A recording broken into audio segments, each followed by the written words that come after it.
하나님, 오늘도 함께 모여 기도하게 하시니 감사합니다. 말씀하여 주시옵소서. 예비하신 은혜 부어 주시옵소서. 감사드리며 예수님의 이름으로 기도하옵나이다. 아멘. 하나님 말씀은 디모데후서 2장 20절로 26절까지 말씀입니다. 디모데후서 2장 20절로 26절까지 말씀입니다. 한 절씩 교독하겠습니다. 큰 집에는 금그릇과 은그릇뿐 아니라 나무그릇과 질그릇도 있어 귀하게 쓰는 것도 있고 천하게 쓰는 것도 있나니, 그러므로 누구든지 이런 것에서 자기를 깨끗하게 하면 귀히 쓰는 그릇이 되어 거룩하고 주인의 쓰심에 합당하며 모든 선한 일에 준비함이 되리라. 또한 너는 청년의 정욕을 피하고 주를 깨끗한 마음으로 부르는 자들과 함께 의와 믿음과 사랑과 화평을 따르라. 어리석고 무식한 변론을 버리라. 이에서 다툼이 나는 줄 알미라. 주의 종은 마땅히 다투지 아니하고 모든 사람에 대하여 온유하며 가르치기를 잘하며 참으며 거역하는 자를 온유함으로 훈계할지니, 혹 하나님이 그들에게 회개함을 주사 진리를 알게 하실까 하며 함께 읽습니다. 그들로 깨어 마귀의 올무에서 벗어나 하나님께 사로잡힌 바 되어 그 뜻을 따르게 하실까 함이라. 아멘. 담임 목사님께서 말씀 전해주시겠습니다. 할렐루야. 하나님의 은혜가 이 아침에도 여러분과 함께 또 저와 함께 하기를 간절히 축원합니다. 제가 어제 우리 청년 한 아이가 음악을 하잖아요. 그래서 음악을 하는 아이가 이제 졸업 연주회가 있어서 서울까지 이제 밤늦게까지 다녀왔는데요. 자기가 연마한 것을 졸업을 앞두고 관객들 앞에서 연주를 잘해서 이렇게 보임으로써 그게 점수를 얻어서 그걸 가지고 이제 졸업을 하게 되는 그런 과정을 밟는 걸 보면서, 야, 우리 인생도 언젠가 하나님 앞에서 저런 식으로 연주를 하든지 우리의 받은 바 은사를 가지고 이렇게 저렇게 살고 있었습니다라는 걸 보여드릴 날이 오게 되겠구나 하는 걸 느꼈습니다. 오늘 저와 여러분은 정말 하나님 앞에서 어떻게 살아가고 있는가 점검하고 돌아보는 이런 겸손함을 갖는 게 우리에게 무엇보다도 소중한 시간이라 믿습니다. 우리 그리스도인이 다른 사람하고 조금 다른 점이 하나 있다면 이런 성찰의 시간을 갖는다는 것입니다. 이렇게 자기를 돌아보는 시간을 자기의 삶 속에 가지고 살 수 있는 참 지혜가 있다는 것이 우리 그리스도인들의 놀라운 점이라 믿습니다.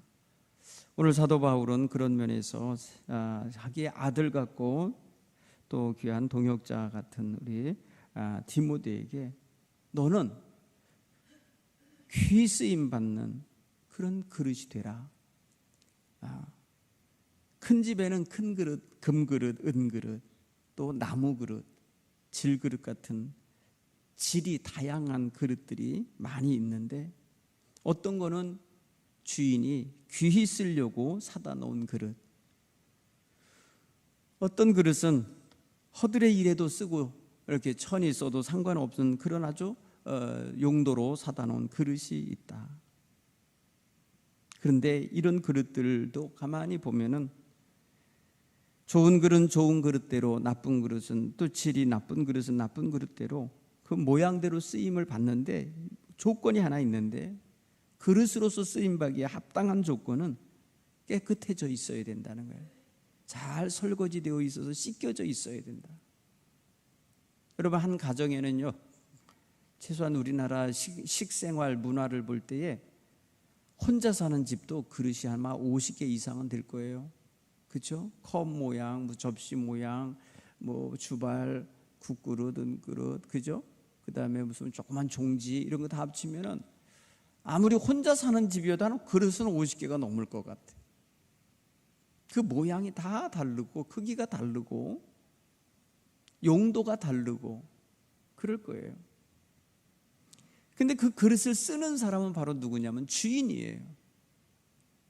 주인이 좋은 그릇을 씻어서 쓰지 않고 그릇장에 이렇게 전시해 놓는 사람들도 있더라고요. 그 사람은 뭔가 보관용으로 산 건지 아니면 전시용으로 산 건지 과시용으로 산 건지 모르겠지만 거의 그릇을 안 쓰고 그냥 두는 분이 있어요. 그런가 하면 말입니다. 좋은 그릇인데 좋게 안 쓰고, 좋은 그릇인데 정말 별것 아닌 거 담아놓는데 쓰는 분도 있어요. 어떤 분이 말해서 뭐랄까요, 골동품을 가지고 말이야 개밥 그릇으로 쓰고 있더라잖아요. 그래서 그걸 갖고 싶어서 그 집 개를 다 샀다는 거 아니에요. 그릇도 필요 없을 테니까 나한테 팔으라고. 사실은 그 사람은 개가 필요한 사람이 아니라 개가 밥그릇으로 쓰고 있는 그 그릇이 필요했던 거예요. 보니까 조선시대에 백자들 하는 거예요. 그래서 그거를 사기 위해서, 그걸 갖기 위해서 개를 몽땅 샀다는데 주인은 알고 있었어요. 아이, 그 그릇이 얼마나 좋은 건데 이거를 파냐고, 개만 가져가시라고, 이건 씻어서 내가 이제 따로 팔을 거라고 그러더라고요. 다 알고 있는 거였어요. 여러분, 사실 말입니다, 그릇은요 쓰기 나름이에요. 가끔 사람을 그릇에 비유할 때 저 사람 그릇이 작아, 저 사람 그릇이 정말 쓸만하게 커요, 이렇게 표현할 때 사람을 그릇에 비교할 때가 있잖아요. 여러분, 자기 자신에게 있어서 그릇이라고 생각할 때 다른 사람이 나를 큰 그릇으로 보는지 작은 그릇으로 보는지 굉장히 민감할 겁니다. 그렇죠? 근데 사람이 보고 안 보고 중요한 게 아니라 자기 자신이 제일 잘 알죠. 제가 그릇이 얼마나 작고 모나고 깨진 그릇 같은지 저 자신이 느껴질 때가 있어요. 여러분, 또 다른 사람이 자기를 더럽게 본다, 부정하게 본다, 합당하지 못하게 여겨진다라고 할 때 그거는 존재감에 있어서 굉장히 큰 타격을 줍니다. 사람은요 자기를 평가하는 말에 굉장히 귀가 민감하게 작용합니다. 여러분 대화하다가요, 대화하고 어떤 누구를 만났는데 뒤에서 누군가가 내 얘기한다 그러면 귀가 그쪽으로 가요.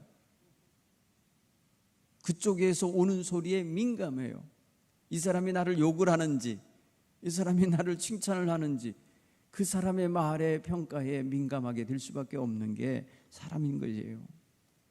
근데 무엇보다도 우리가 신경 써야 되는 건 하나님이 나를 어떻게 보실까? 따라서 볼까요? 하나님이 나를 어떻게 보실까? 여기에 좀 초점을 맞춰야 돼요. 이런 초점을 가지고 있는 사람이 기도를 하는 거예요. 이런 초점을 가진 사람이 하나님 앞에 자기 성찰을 하면서 회개하면서 자기를 정결하게, 자기를 거룩하게, 자기를 새롭게 하려고 기도하는 자세를 갖는 것입니다. 오늘 사도 바울은 디모데에게, 그 어린 디모데에게 자기를 살피게 만들어주고 있어요. 너는 청년의 정욕을 피해라. 너는 깨끗한 마음을 품어라.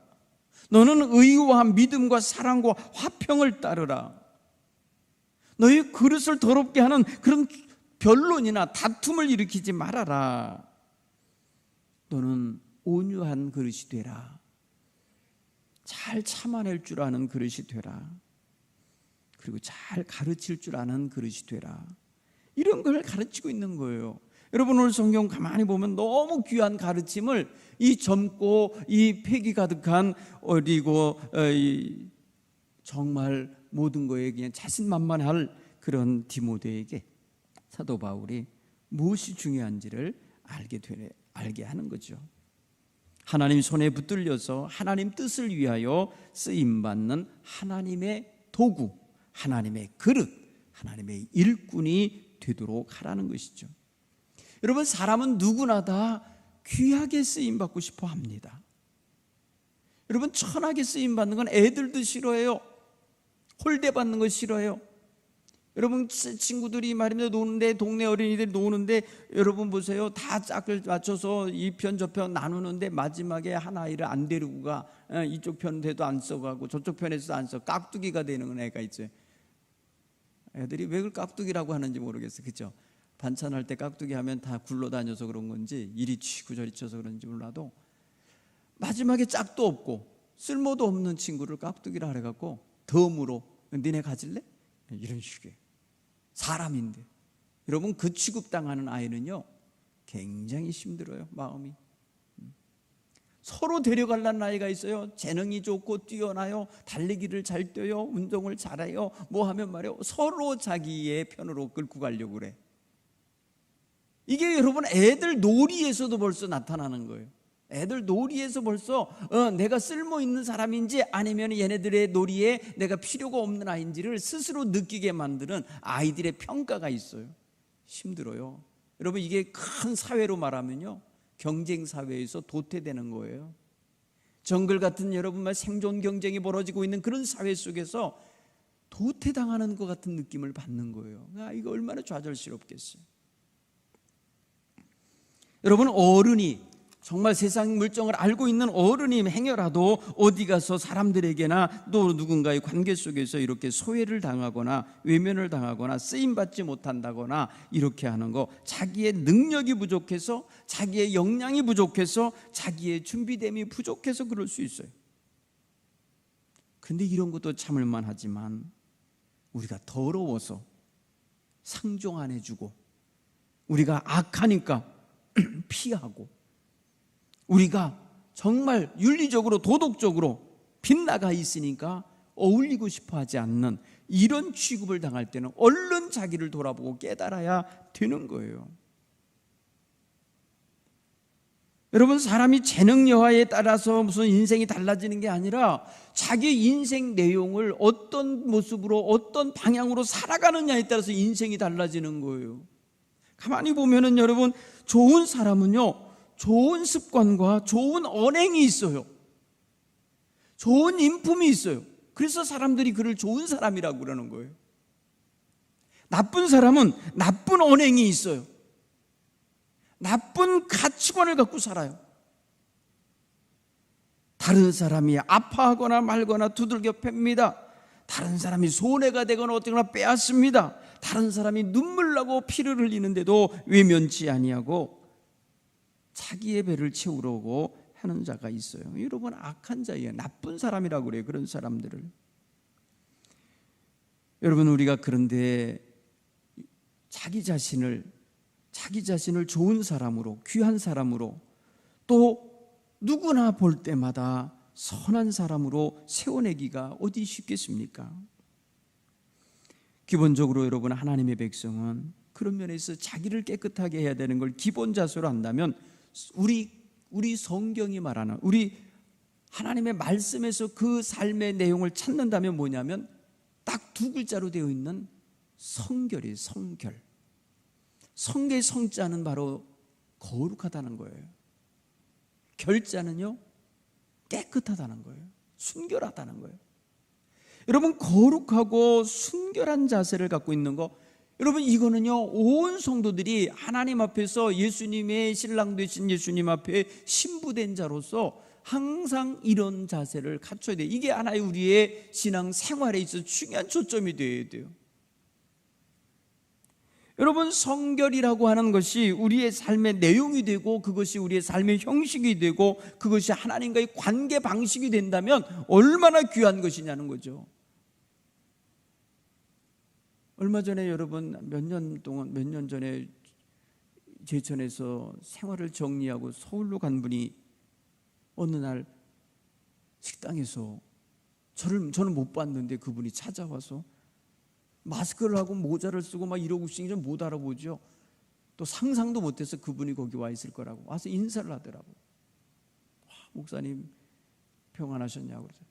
아니 그렇게 연락도 없이 그렇게 사십니까? 연락도 없이 떠났어 놓으면 정말 얼마나 사람들이 놀래겠냐고 그랬더니 면목이 없어서 그래요.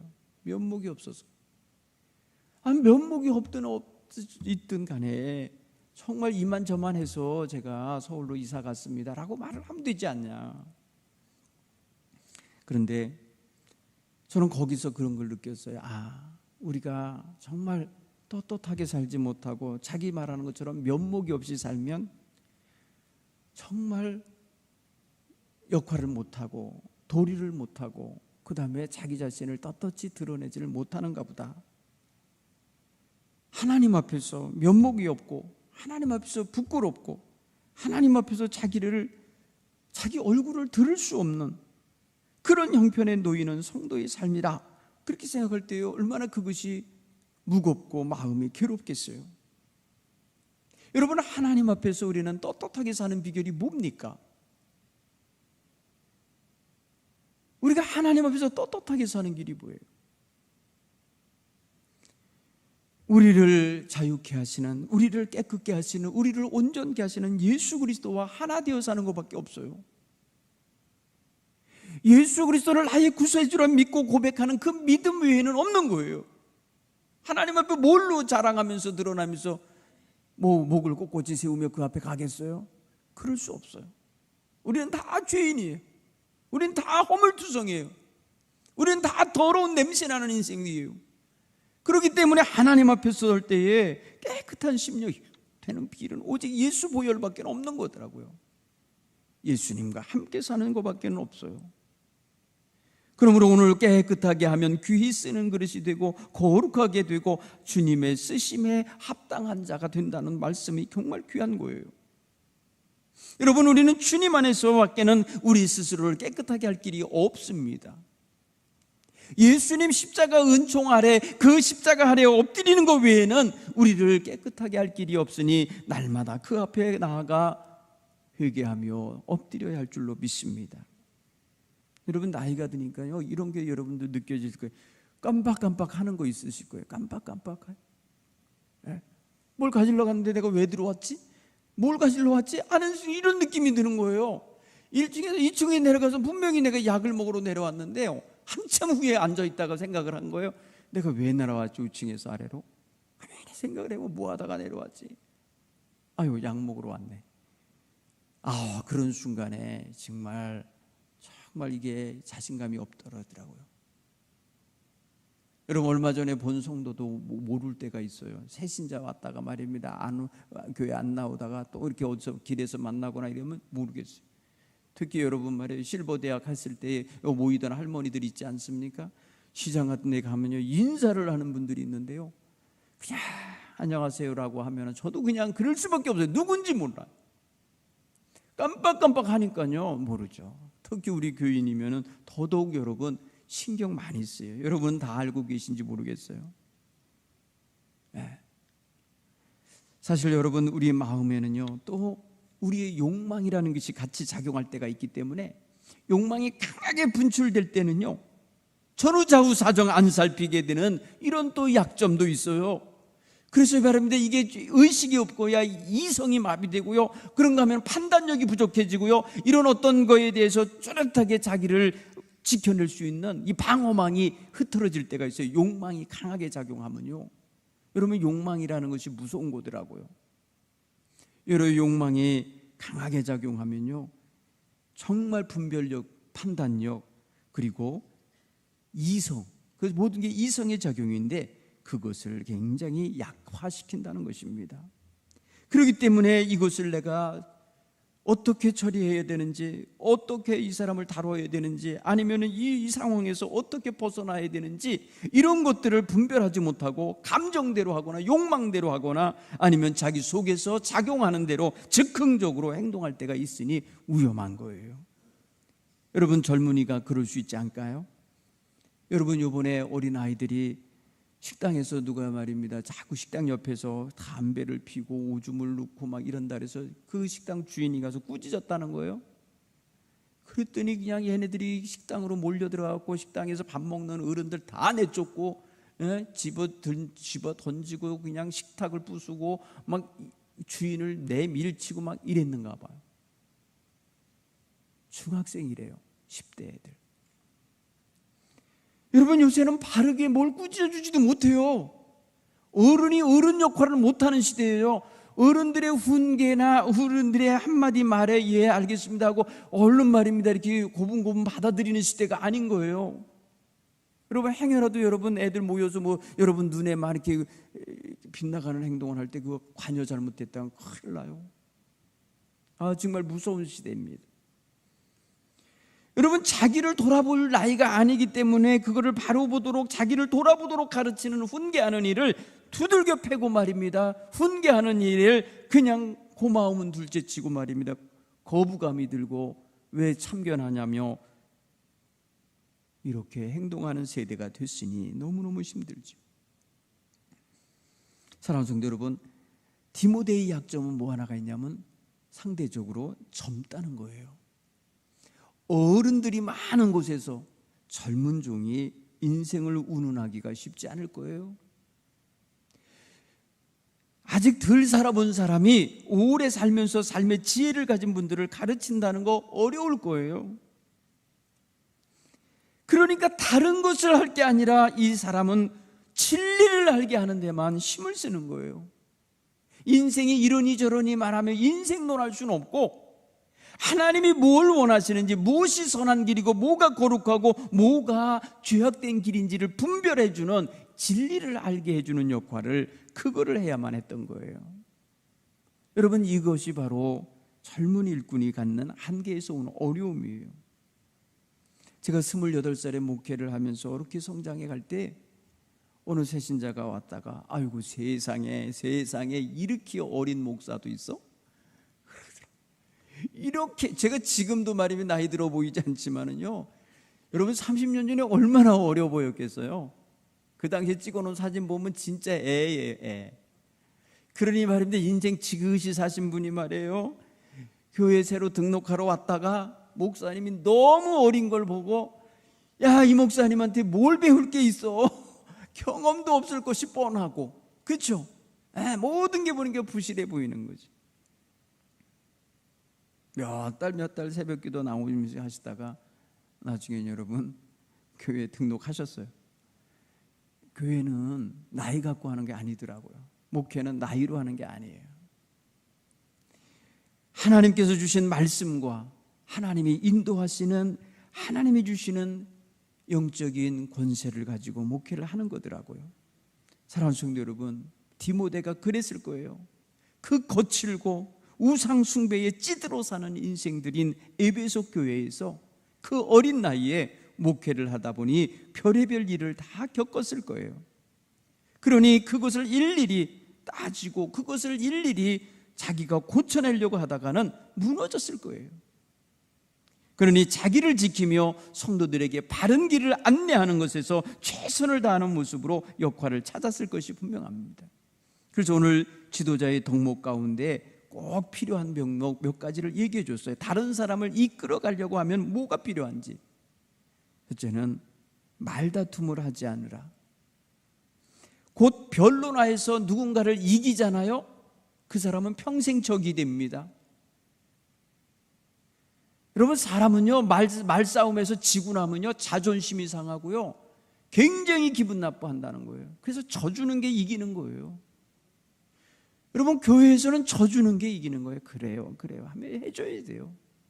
그 사람이 지금은 그 시각으로 보면서 자기 주장이 옳다고 하겠지만은 언젠가는 나이 더 들든지, 언젠가는 깨닫든지, 언젠가는 보게 되든지, 언젠가는 그것을 알게 되는 날이 오면 그날이 도로 부끄러워질 거예요. 그렇기 때문에 지금 이기려고 할 필요가 없다는 거예요. 그래요라고 넘어갈 수밖에 없어요. 또한 여러분, 젊은 사람이 하기가 제일 어려운 것 중에 하나가 뭐냐면 모든 사람에게 온유하게 대하는 거예요. 여러분, 온유하면요 이게 굉장히 큰 건데, 그릇 중에 큰 그릇인데, 여러분 젊은 사람이 어떻게 이 큰 그릇을 가질 수 있겠어요? 바로 오래 사셔야 너그러워지시고, 오래 사셔야 인생의 모든 맛을 알기 때문에, 느낌을 알기 때문에 온유하게 대할 수 있는 할아버지 할머니들이 손주 손녀 대하듯이 그렇게 할 수 있는 여유가 생기는데, 젊은 사람은 안 그래요. 바로 불이 붙어버려요. 얼마나 여러분 거칠고 얼마나 급한지 몰라요. 그렇기 때문에 잘 참을 줄 알아야 된다를 같이 놔줬어요. 온유함과 잘 참을 줄 알아야 된다는 걸 함께 놔줬어요. 여러분, 이게 젊은 사람이 자기 컨트롤하기가 얼마나 어려운 건데요. 여러분에게 한번 적용해 보세요. 정말 온유한지, 정말 잘 참는지. 이거 여러분 굉장히 소중한 덕목인 거예요. 여러분, 이것을 성경에서는 사도 바울을 갈라디아 교인들에게는 성령의 열매라고 그랬어요. 성령의 열매. 성령의 열매로서 나타나는 게 온유도 있고요, 인내도 있는 거예요. 사랑하는 성도 여러분, 오늘 이 시간 우리 마음속에 정말 예수 믿으며 시간이 갈수록 이런 사람들이 되어 갈 수 있게 소원하시기 바랍니다. 디모데만 그런 사람이 되는 게 아니라 우리 모두가 다 그렇게 해야 돼요. 그래야 복음 전할 수 있는 그릇이 갖춰지는 거가 믿습니다. 우리의 삶은 곧 복음 전할 때 쓰이는 도구입니다. 그러니 우리 삶이 정결하고 우리의 삶이 정말 하나님 보시기에 아름답도록 잘 가꾸어지기를 간절히 축원합니다. 깨끗한 그릇들이 되어 가시길 간절히 축원합니다. 우리 함께 찬송가 436장을 힘차게 부르고 주님 안에서 정말 우리 자신을 돌아보며 기도하시는 아침이 되길 바랍니다.